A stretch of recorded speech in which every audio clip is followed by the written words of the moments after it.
Today is Thursday, September 3. My name is Pastor Michael, and this is Wilderness Wanderings.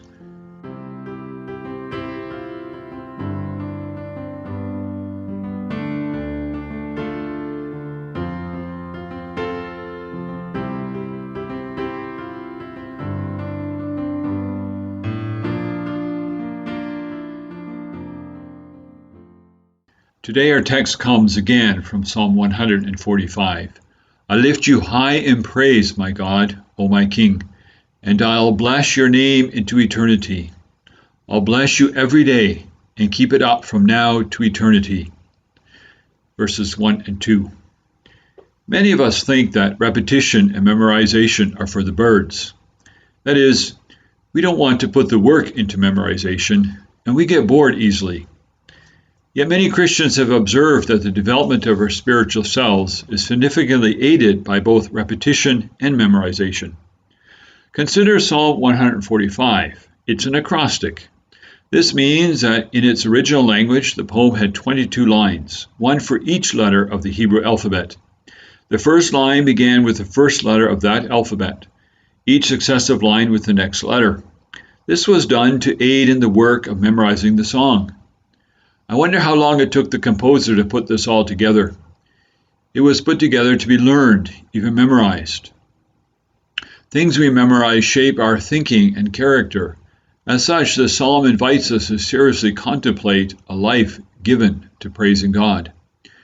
As has already been noted in these devotions, such a life does not come naturally. There are barriers, the biggest one being ourselves. I suspect that sloth is one of the more significant stumbling blocks. We don't talk much about spiritual sloth these days, which is too bad. Throughout the centuries, Christians have always been warned against it.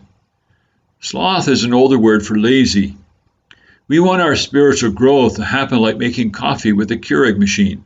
Stick in cup and press button.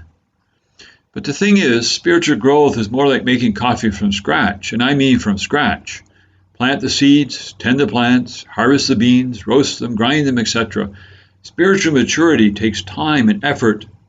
The move from selfishness to unbridled praise of God does not happen instantaneously or without sustained effort. As an aid against sloth, let me suggest this.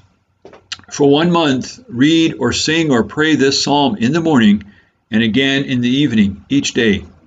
Who knows, by the end you might have it memorized.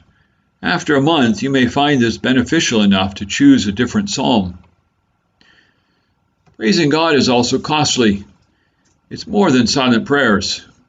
It impacts how we work and how we entertain ourselves. It influences our spending habits and how we relate with friends and strangers. Take time to test your life based on Psalm 145. One question we might consider is this: do we really think that God is worthy of our praise? As Pastor Anthony noted, the praise of God is rooted in his character. As you read the psalm, note what it says about God. Pay attention to the fact that God's concern encompasses the entire cosmos.